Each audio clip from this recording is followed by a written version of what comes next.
Hey, what's up, everybody? Welcome back to the channel. Today, we're talking about Buffalo Bills safety player Damar Hamlin collapsing on the field and needing resuscitation and being later taken away after a tackle play by ambulance to receive critical care. And this is one of the worst case scenario injuries in the NFL. You know, we've seen wide speculation from wild alternatives of what happened to Damar to the more reasonable choices that we definitely have. And when we talk about the NFL, we have to say that these boys, these men are screened for hypertrophic cardiomyopathy, which is a condition that could lead to sudden cardiac death and cardiac arrest.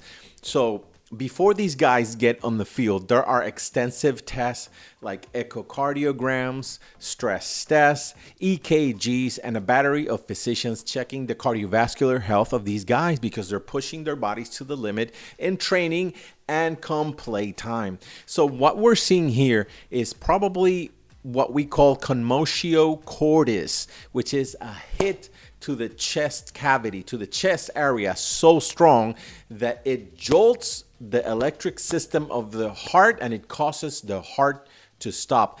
And we've seen the write-up in ESPN and other news outlets that, you know, it was a prolonged CPR scenario, even in the ambulance. And oddly enough, they were waiting for his family in the ambulance before leaving the field, which was kind of strange. You would think that they would rush out of there, but it's an unfortunate situation. So let's take a look at the electrical system of the heart. When we think about the heart, we always think about arteries. We always think about muscle.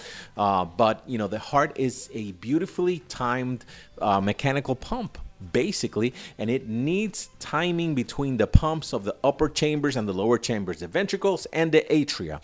And this is a refined electrical system that it has that includes the fibers of Purkinje, the AV nodes. Well, this is a very complicated computer besides an organ. And when you have two men clash with the strength of football players in a tackle situation, if you receive the hit directly to the chest, this is one of the things that could happen, Commotio Cordis. And it's almost the equivalent of being jolted by an electrical charge like they do when they're resuscitating you in the hospital with an AED. And this is the most likely diagnosis. I mean, we do have to consider other cardiac malformations and other inherited things that might have, you know, be undiagnosed yet. But in his case, this is most likely Commotio Cordis, trauma to the chest cavity, trauma directly to the chest wall, leading to this complication. Of course, I mean, we have to mention it. It's ultra rare, but it could be a rupture of a ventricle. I mean, these guys, football players, are not getting weaker. Football players are getting stronger, and the hits could definitely cause a rupture of the chordae tendineae, which are the cords that hold together the structure of the cardiac valves.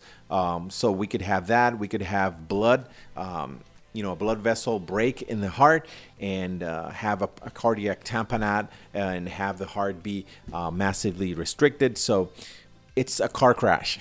A tackle is a car crash. If you've seen a defensive end, if you've seen a tackle, if these guys are enormous and they run at crazy speeds.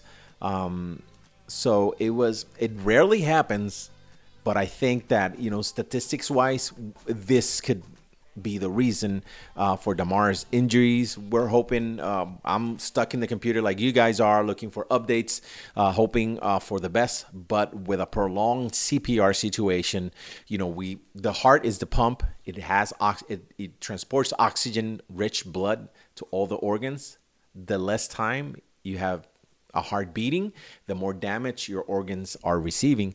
So, you know, hoping and praying for the best for Damar, and let's stay glued to social media and for updates, and keep Damar and his family in your prayers.